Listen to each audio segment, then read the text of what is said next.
¿Qué tal? Les habla Jorge Gestoso. En el programa de hoy, ¿habrá solo primera vuelta en las elecciones presidenciales del Ecuador?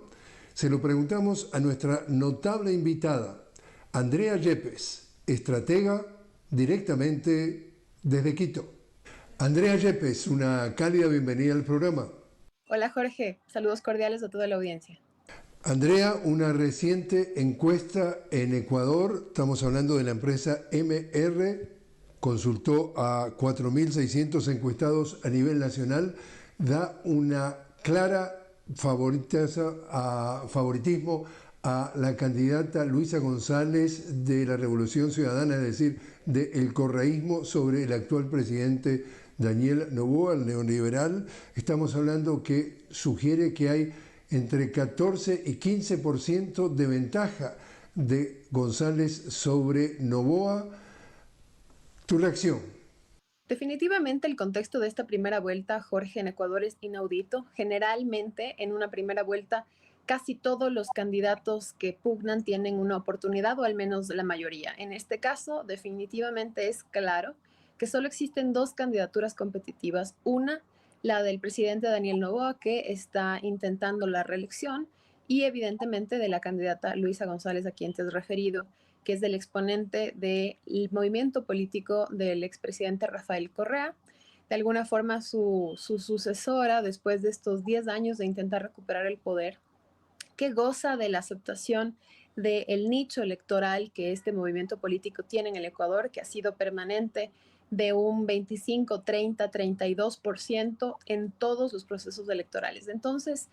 si bien no tenemos claridad porque varias encuestas dicen números distintos sobre cuál es la verdadera ventaja que tiene uno frente al otro, lo cierto, Jorge, es que estas son las únicas dos opciones competitivas que tiene el Ecuador y por eso digo que es atípica, porque este proceso electoral no se realizará con el total de los candidatos pugnando por el espacio, sino por estos dos candidatos pugnando por este espacio. Y lo que creo que va a definir la elección definitivamente es la calidad de las campañas y la forma en la que logren transmitir las diferenciadores que tienen entre estilos de gobierno, considerando que ambas tiendas políticas de alguna forma ya han estado previamente en el poder. Estamos hablando de una elección presidencial de febrero del año próximo, del 2025, y venimos de una elección anticipada que hizo un periodo presidencial muy corto de un año y medio. Estamos hablando también de que, para pintar entonces, Andrea, en pinceladas muy gruesas para una audiencia que vive fuera del Ecuador, prácticamente estamos hablando del neoliberalismo como ideología, como lo que está poniendo en práctica Noboa como tercer presidente seguido de implementar el neoliberalismo tras 10 años de progresismo de Correa versus el progresismo de Luisa González. Y acá esta encuesta que te digo de MR está hablando también que tiene la posibilidad de ganar en primera vuelta Luisa González. ¿Cuál es tu opinión respecto a esa posibilidad? Yo creo que es lo más deseable para el país, más allá de intentar no direccionar, digamos, el voto de nuestra audiencia hacia ninguno de los lados. Pero lo ideal para el país sería que esto se resuelva en una sola vuelta. Aparentemente existen las condiciones para que esto pueda darse de esta forma, porque para ganar en una vuelta en el Ecuador se necesita tener más del 40% de votación y una diferencia de al menos 10 puntos con quien va segundo.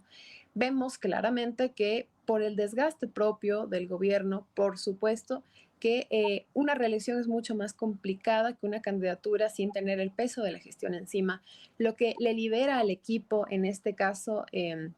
de Luisa González, a quien hace referencia a esta encuesta, para poder caminar un poco más rápido. Lo que restaría verificar es si su equipo de campaña logra afinarse lo suficiente para poder correr a la velocidad que se necesita para lograr un triunfo en primera vuelta, que es una situación no inédita, pero sí muy extraña de suceder en el Ecuador. En este caso es posible, y te decía Jorge hace un momento, porque son los únicos dos candidatos competitivos, considerando que el resto de candidatos, su gran mayoría, están entre el 1, el 3 y el 5% de intención de voto, sin mucha posibilidad de crecimiento, porque como verás en la misma encuesta, también se habla de un altísimo porcentaje de rechazo. 50-60% de la gente que dice nunca votaría por esta persona, porque esta elección y los candidatos que pugnan en ella son el reflejo del desgaste de las instituciones políticas en el Ecuador, del desgaste también de los movimientos políticos en el Ecuador, que ha sucedido de 10 años de intentar girar un giro de timón muy fuerte que dio el Ecuador después del gobierno de Rafael Correa, donde lógicamente el revanchismo político y esta inmadurez política que suele tener Latinoamérica, donde todo lo que hizo tu antecesor está mal y todo lo que tú haces está bien, fue la tónica de todos los días y de todos los años, lo que ha ocasionado también un abandono significativo en obras civiles, en proyectos sociales y demás que se descontinuaron o que simplemente se dejaron en el abandono. Y creo que trabajar con esta memoria y al mismo tiempo con esa expectativa de recuperar la calidad de vida dentro del país y la solidez de las instituciones va a jugar un papel importante en esta campaña. También lo que están viendo varios observadores, si lo ponemos en un mundo binario de derecha e izquierda o neoliberalismo con progresismo, acá están denunciando al actual presidente Daniel Noboa de haber, entre comillas, descalificado de la campaña electoral, de la puja electoral, a uno de los candidatos de derecha, y la lectura es que lo hizo para, de alguna forma, absorber los votos de este candidato que se llama Topic. Sin embargo, un analista, también un encuestador, estamos hablando de Omar Malouk, hizo este comentario y leo su reacción. Dice: la descalificación de Topic no es porque llegaría segundo en las encuestas, sino para tomar los votos de Topic, y en realidad esto le ha salido el tiro por la culata porque viene beneficiando a Luisa González. Tu lectura. Bueno, Jorge, yo creo que a veces las pasiones políticas en el Ecuador hacen que miremos escenarios demasiado optimistas con respecto a los hechos que suceden. Definitivamente, al haber anulado la candidatura de Jan Topic, una situación que sucede en el contexto de una denuncia en el Consejo Electoral y en el Tribunal Contencioso Electoral sobre tener participación en empresas que podrían eventualmente contratar con el Estado y un conflicto de intereses, que de alguna forma en las sentencias se ha expuesto, pero no ha logrado evidenciarse de una manera contundente. Más bien lo entendemos como un acto político, lógicamente, de ir delimitando la cancha hacia un escenario que es más favorable para, en este caso, definitivamente el resto de candidatos que continúan en la elección. Probablemente esto beneficie más, esta acción beneficie más a quienes tienen la capacidad de incidir de alguna forma sobre el resto de instituciones y que pueden ser los que hayan contribuido a que la decisión saliera o se diera en este sentido. Ahora, te digo que a veces el ecuatoriano peca de optimismo porque desde mi perspectiva, este votante de Jan Topic es un votante sin mucha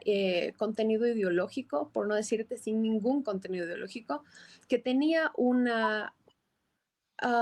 visión positiva del candidato Jan Topic por las características personalísimas que él tenía, de lo cual el endoso resulta un asunto muy complicado porque este fenómeno requiere, por ejemplo, que la militancia de este candidato, además de tener una ideología definida, tenga un sentido de pertenencia tan grande que esté dispuesto a cumplir lo que el candidato le pida para dirigir su voto hacia un lado u otro. Jan Topic tiene en vida electoral de este país menos de 2 años, no tiene una ideología definida, no pertenece a ningún movimiento, de lo cual yo pienso que su militancia difícilmente va a dirigirse hacia uno u otro segmento de forma masiva. Creo que más bien es un electorado que probablemente podría engrosar las filas del nulo. Lo que sí creo que es una gran posibilidad es que el candidato de los dos competitivos que hablamos que existen, que es del presidente y Luisa González, por supuesto, podría capitalizar la mayor parte de este electorado si logra de alguna forma apropiarse de las características de gobierno y del candidato que salió de la pugna. Es decir, Jan Topic fue reconocido el año pasado por ser un candidato que le apostaba con muchísima fuerza al control fronterizo, a la seguridad, a convertir al Ecuador en un espacio poco atractivo para el crimen organizado. Si es que esta propuesta logra traducirse en una comunicación efectiva de los candidatos competitivos, seguramente será más fácil que logren capitalizar estos votos. Pero decir que directamente este pequeño en realidad grupo de electores, porque estamos hablando que en el mejor de los casos se le daba un 10%, va a migrar directa e inequívocamente a uno de los dos lados, creo que podría marcar un escenario de excesivo optimismo que al final del día le hace mucho daño a las campañas, porque no permite generar una estrategia objetiva y efectiva.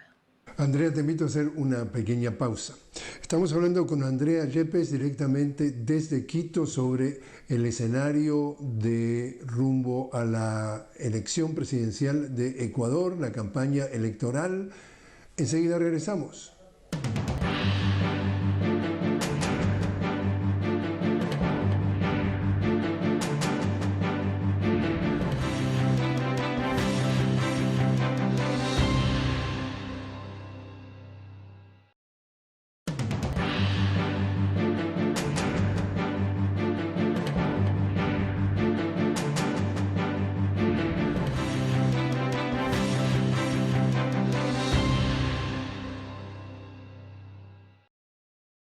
Seguimos conversando con Andrea Yepes directamente desde Quito sobre el escenario político rumbo a las elecciones presidenciales de Ecuador en febrero del 2025.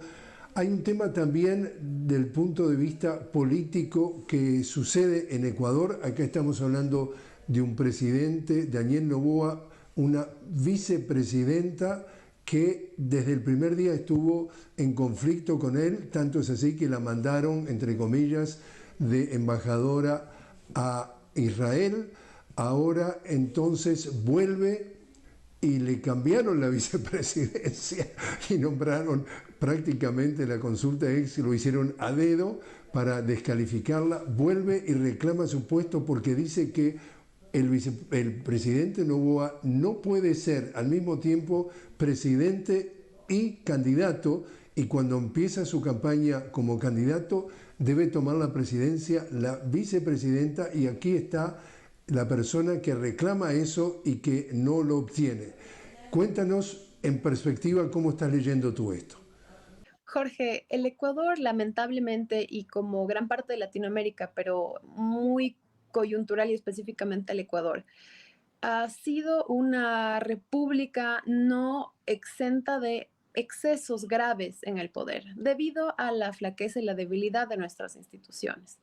Entonces, este tipo, el ejercicio del poder en sí a veces implica actos que están dentro de la legalidad de la justicia y otros que claramente están en ese borde a punto o muy cerca de convertirse en actos que contravienen la ley. En el derecho se dice a veces que lo legal no siempre es lo justo y a veces la norma se puede torcer de tal forma que no llega a romperse, pero que en realidad resulta en un acto bochornoso. Tuvimos recientemente la audiencia sobre este caso de la vicepresidenta, donde la posición de la jueza fue muy clara, pero ni siquiera en esto que vendría a ser primera instancia podemos garantizar que va a haber que se va a resarcir esto que ha sucedido, porque en el fondo de todas estas actitudes existe primero un problema estructural que va más allá de las personas, va más allá de este gobierno, va más allá de las personas que lo conforman. Es este asunto de que el sistema está diseñado para que quien se sienta en la silla de Carondelet tenga casi un poder absoluto y una influencia notable y clara sobre el resto de instituciones, lo que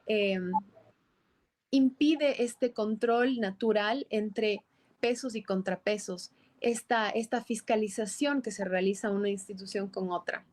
Este es un asunto que definitivamente tiene que solucionarse hacia el futuro porque nos ha ocasionado graves daños. Pero te decía que hay un trasfondo que también hay que leer sobre todo esto, y es que más allá de la ideología de derecha e izquierda, el presidente con estas acciones, que no es esta la única, hablamos también del asunto de Jan Topic, da muestras claras de algo que es una capacidad de entender la forma en la que se realiza el juego político en Ecuador y de uno de sus objetivos más fundamentales, que es la preservación del poder, al costo que resulte. Entonces, creo que esto, lejos de intentar calificarlo a título personal como positivo o negativo, creo que esto es una señal clara e inequívoca de un estilo de gobierno que tendrá que ser evaluado por los electores a miras del nuevo proceso electoral para decidir si es eso lo que ellos están buscando o si es que lo que requieren es un gobierno diferente con algún otro tipo de objetivo. Entonces, creo que es un estilo de gobernar y creo que está en el fuero personal de cada elector el juzgar si ese es el tipo de gobierno que desean prorrogar. En lo que tiene que ver con la percepción de campaña sucia, hubo una elección en donde el candidato era el principal banquero del Banco de Guayaquil, estamos hablando de Guillermo Lasso, que disputaba la elección con el candidato del correísmo, estamos hablando de Andrés Arauz, en donde también las encuestas le daban una buena posibilidad a Arauz y le sacan de manera sucia una mentira que es una supuesta vinculación con la financiación de su campaña y la guerrilla de las FARC en Colombia, exportan, hacen pasar la frontera a un fiscal colombiano para enlodarlo, y eso tuvo para muchos un impacto para que ganara Lasso. Como no les alcanzó, entonces repitieron la práctica en esta última elección, en donde la candidata era Luisa González y el candidato era este señor Noboa, que a esa altura del principio de la elección no entraba ni en el pelotón de los rezagados, y la candidata que podía haber ganado incluso en primera vuelta, Luisa González, venía con viento de cola, y resulta que 10 días antes de la elección asesinan a un candidato, Villavicencio, y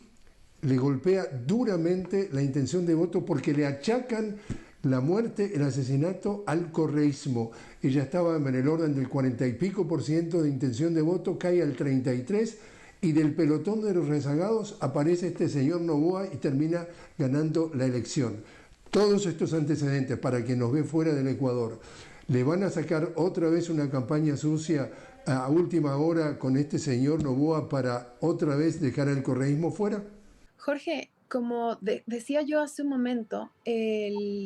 la degradación del sistema político, de las estructuras políticas y de las formas de hacer política en el Ecuador es evidente y es muy grave. Definitivamente, el anhelo de muchos de nosotros es que esto se transforme en un corto o mediano plazo, y para eso van a ser requeridos cambios normativos y obviamente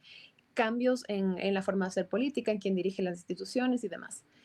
Pero partiendo de ese precedente, creo que es fundamental para el planteamiento de una estrategia política correcta el entender la realidad en la que uno está participando dentro de la ley electoral. Como bien relatas, el último proceso electoral estuvo marcado por una cantidad increíble de eventos, no lo voy a decir inesperados, sino bochornosos de la política ecuatoriana y totalmente alarmantes, que incluso terminó hasta en el asesinato de uno de los candidatos por razones claramente políticas que no han sido esclarecidas hasta el momento. Y este asunto de que la candidata Luisa González estaba como puntera de las elecciones en este último proceso electoral, no lo decimos nosotros, no lo dice una encuestadora afín al movimiento, lo dice una encuestadora que en ese momento era neutral, pero ahora ha caminado un poquito más quizá hacia el centro derecha, diría yo, pero que fue la única que logró un resultado acertado sobre cuál iba a ser el desenlace de las elecciones. Entonces entenderíamos que menos para el momento la metodología fue efectiva. Y esta encuestadora definitivamente le daba grandes posibilidades a Luisa González del triunfo en primera vuelta. Lo que quiero decir es, y recuerdo también, Jorge, que el último proceso electoral nace de un proceso de muerte cruzada, es decir, que la Asamblea terminó anticipadamente el periodo del presidente por grave conmoción interna, y el presidente al mismo tiempo le mandó a la casa a todos los diputados y asambleístas. Entonces, Ecuador era un caos cuando vivimos este proceso electoral, y no está muy lejos de eso. iniciamos este año de gobierno de Daniel Noboa, que como bien dices, también fue totalmente inesperado, porque al inicio de la primera vuelta del último periodo, él empieza con un 4%, después del debate y cierra la segunda vuelta con casi el 24%, un crecimiento del 20% de una vuelta a otra, que también es un fenómeno absolutamente inédito en el Ecuador.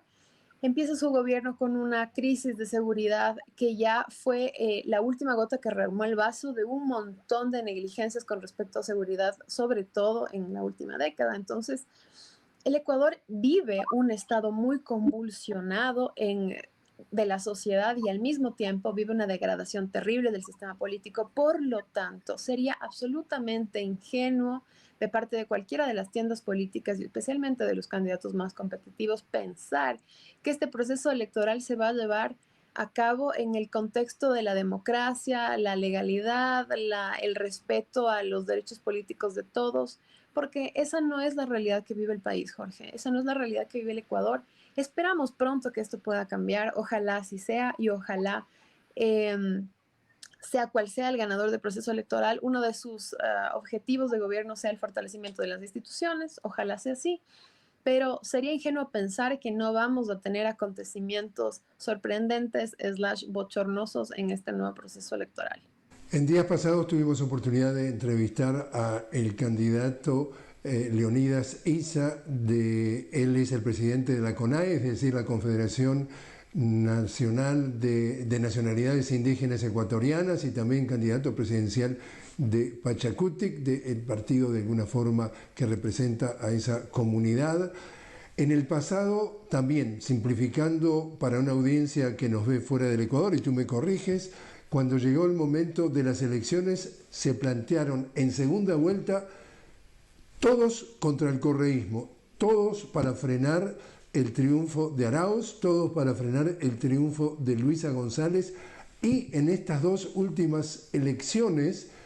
el partido Pachacutic votó a favor de la derecha para no permitir la llegada del correísmo de nuevo al poder, que estuvo 10 años del 2007 al 2017. Ahora Leonidas Issa nos dice en esta elección que él no va a votar a favor de la derecha, o sea, no va a votar contra, este caso, Luisa González. Y Luisa González todavía no logra, o tú me dices si logra o no, otros acuerdos, otras formaciones para agregar a ese techo que ha venido teniendo el correísmo en elecciones pasadas. Este puede ser un elemento clave del movimiento Pachacutic en cuanto a ser un poco, llamarlo así, no de derecha o por lo menos inclinarse más hacia la izquierda. Este es un asunto que fue un fenómeno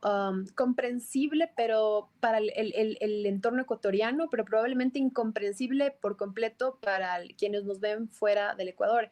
como un movimiento de naturaleza muy progresista, porque es la defensa de los derechos de los pueblos indígenas en el Ecuador, que esto es una causa lógicamente reivindicativa,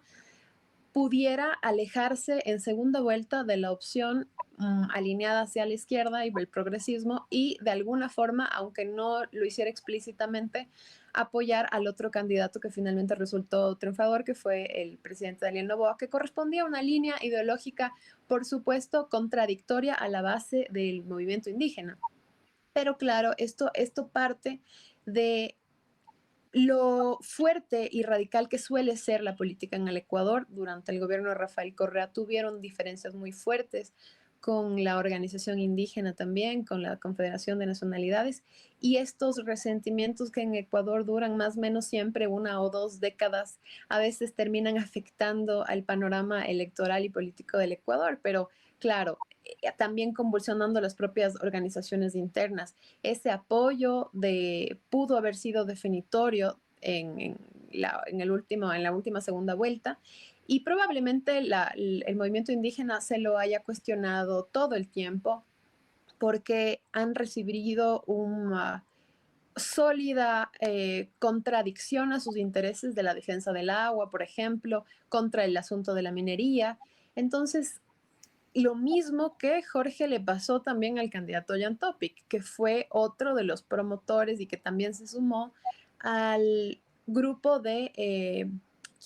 los candidatos que no triunfaron, pero que apoyaron a Daniel Noboa en esa segunda vuelta. Que digamos, cada candidato legítimamente tiene el derecho de hacerlo, pero estos son los costos quizá de no tener una ideología muy bien definida o no ser consecuentes con esa ideología, que al final del día es lo que debería motivar nuestra actividad política. Entonces, sin duda alguna, este proceso electoral, considerando lo atípico que es y que esta primera vuelta parte con dos candidatos competitivos, como decíamos, probablemente los únicos, y ojalá logremos el triunfo, que haya un triunfo en primera vuelta, porque esto además, Jorge, le ahorraría 30 millones de dólares al Ecuador, que se encuentra en una situación financiera muy compleja, más en medio de esta crisis energética. Para poder lograrlo, las tiendas políticas van a tener que generar adhesiones, sí o sí, incluso dentro de esta primera vuelta, cosa que es muy rara porque, como decía un político aquí en el Ecuador, yo vivo proponiendo el asunto de la primera vuelta desde hace algunas semanas. Ningún candidato va a hacer campaña por otro mientras sea candidato. Eso es y no es cierto. Se ha visto en el pasado la posibilidad de generar acuerdos de gobernabilidad e intentar caminar juntos en esta primera vuelta, más viendo un poco cómo están las cosas dadas. Si yo claramente veo como candidato que no voy a poder pasar mi techo del 5%, lo lógico sería, por el bienestar de la comunidad a la que yo represento, intentar que mis propuestas de gobierno puedan estar incluidas en la propuesta del candidato competitivo que podría llegar a alcanzar la presidencia, y pues de esa manera que estos intereses estén representados y no pasemos a una segunda vuelta en vano. Entonces, estas adhesiones van a ser muy importantes y creo que el estilo de gobierno del presidente ha sido muy claro para muchos sectores del país a la línea que representa o a lo que representa, y probablemente eso pueda favorecer el entorno para que se puedan conseguir estas alianzas que son tan necesarias de lado y lado. Andrea Yepes, muchísimas gracias por haber estado con nosotros. Gracias a ti, Jorge.